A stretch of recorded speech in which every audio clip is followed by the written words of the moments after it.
What's up, everybody? It's your girl Ericka from the Classic Climb blog.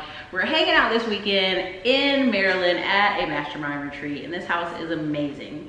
But I definitely want to pull aside one half, one third, depending on how you look at it, of Charm City Buyers. Kira, tell them who you are. Hi, I'm Kira from Charm City Buyers. We buy, renovate, and rent or sell property here in Baltimore. All right. So here, a lot of people are interested in Baltimore. Look, I'm gonna say it, The Wire, a lot of the press. But what's been changing is you guys got CIAA out of North Carolina. We stole it, but you got it. We got it though. Who has it? So we do. There's a lot happening in Baltimore, and I think things like the CIAA coming to Baltimore, a lot of the commercial development, huge amount of dollars being spent in Baltimore right now. They're all indicators of what we've been saying is going on in Baltimore, while we say it's not The Wire. And it's really important that people pay attention because the things in Baltimore are shifting, and they're shifting extremely fast. So if people were like, I can see it changing, I can see my neighborhood changing, I can see the city changing, how can they get in? What are some ways you think they can get in on the trend that's growing in Baltimore? Yeah, I think kind of low-hanging fruit, right, to start with is to get involved. So getting involved in your community associations, getting involved in different nonprofits focused on community development. That's a great way to make sure you know exactly what's happening. Mm-hmm. But even from an investment perspective, I think it's just getting in the game, right? Whether you're buying a property for yourself, you decide to house hack, or you're buying a rental, it's really important that you are putting yourself in a position to have a seat at the table. And a lot of times that means you're purchasing or you're really spending your time. And so folks are gonna want to make sure that they have bought in Baltimore, did it when they saw the indicators, they saw the bike lanes, they saw CIAA coming, they saw the Starbucks, they saw all the Starbucks and everything else popping up, that they're taking action on that rather than watching it happen and look back and say, oh wow, I wish I woulda, coulda, shoulda. Okay.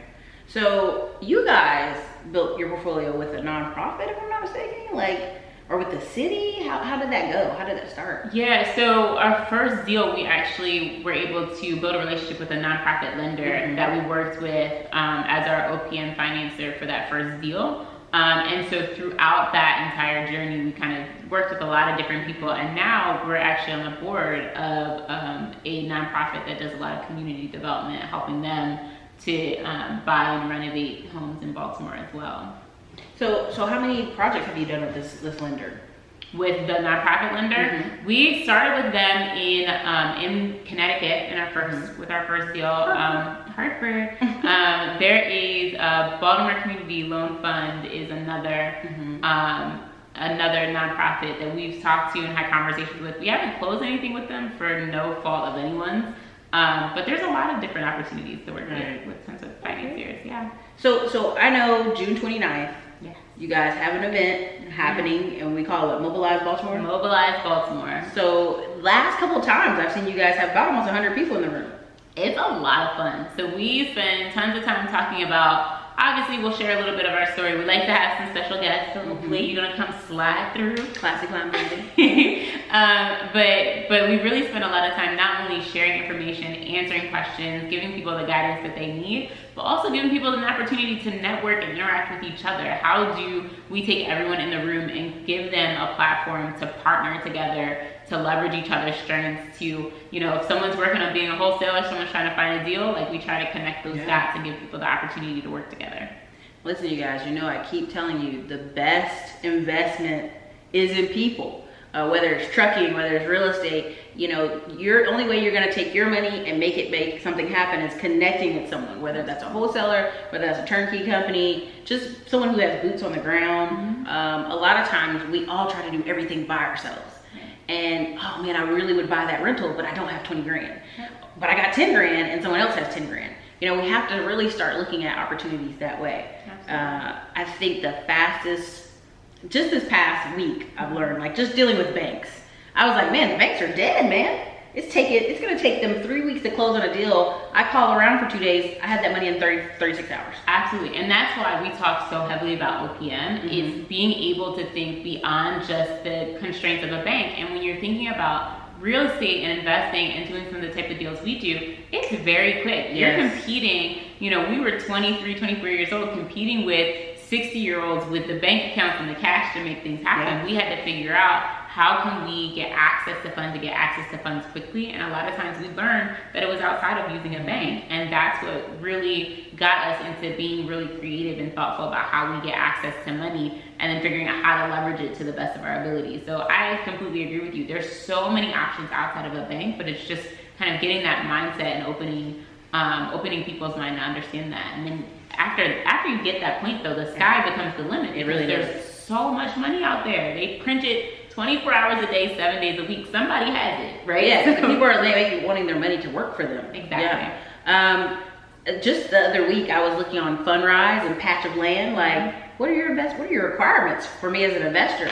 It was actually a breeze in comparison to a bank who's like, oh, you know, maybe we can get this done in 3 weeks or a month, maybe. Yeah. You know, and it's like, you cut the bureaucracy, get all the BS out of the way, right? And I'm looking to do a deal, you're looking to get a better return. Let's make it happen. And it really flows. It can flow as fast as you want it to, honestly. Also, I think the bank specializes in looking for a red flag. Sure. So if your job is always to look for the no, Yeah. I don't really see where it's beneficial for me to come to you and you're just looking for it. Oh, Right. but there's a no. There's a Right. flag. Oh, no, there's. So, but other than the Baltimore meetup, you have a group called Next Gen? We do. So Next Gen it's our 10-week accelerator on investing in real estate, and we spend a specific focus on Baltimore. But what's so funny is we talk about it being 10 weeks, but it's lifetime, right? Yeah. So people have been done the class for months and literally still text me, which is great because we want them to continue on and be successful and buy the property, because our goal is everyone buys within 6 months of taking Next Gen. So that takes you well beyond the 10 weeks. But yeah, so Next Gen, that's our family. That's our mentorship group. That's the folks who have my personal number and make sure that they have everything they need to be successful. Right. They don't call all the time, but when they do call, they get it. So I really love this house, and I, you know, you guys, I'll show clips in the end of this video of this house. Yeah. But I think what I'm learning is just different marketplaces, right? And again, we've talked about this on the channel where we're like, oh, what's the zip code? What's the zip code? It's different cities, block by block, area by area. Like, if you'd have told me this is down the street from a particular part of Maryland, I wouldn't have believed you, right?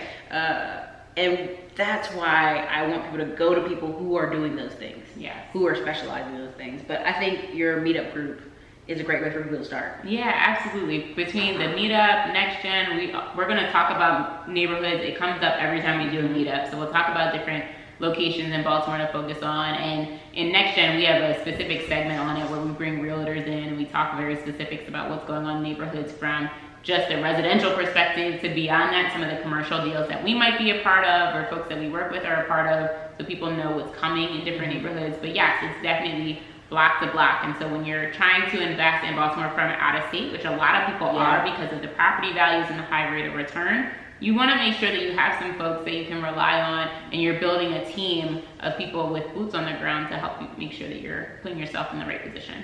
You definitely want somebody to walk you through. I think what's the problem with a lot of the real estate horror stories, you got somebody looked online, they bought something sight unseen, they never went and saw it personally, they didn't walk the neighborhood, you know. I think sometimes if you look at neighborhoods, would I, not necessarily yourself, but would a mother and kids or an elderly couple live over here? And that's kind of like things you need other people for. You need people who are on the ground, you need people who know the area, see the area. And so if you want to invest in Baltimore, I strongly suggest you talk to the Charm City buyers over here. Yeah, definitely reach out. I mean, for us, our gauge when we talk to people about investing, because we're all about investing in the hood, but for me, I'm gonna want to make sure that if something comes up and I have to pull up and check it out, that I want to feel comfortable getting in and out of the car. So if I hesitate, and this is not just in Baltimore, this is anywhere I go. I'll be the first one to tell people like, nah, I don't think I'm gonna stop you here. So if I feel comfortable getting out the car, I'm good. Good. Well, look, you guys, we'll definitely bring you more chats, maybe a live later this week from the group. But you guys, this is Ericka Williams of the Classy Climb blog. Kiara, tell them where they can find you. Yes, Kiara, Charm City Buyers. You can find us on Instagram the most often, but we're also on Twitter, Facebook, and YouTube. All right, you guys.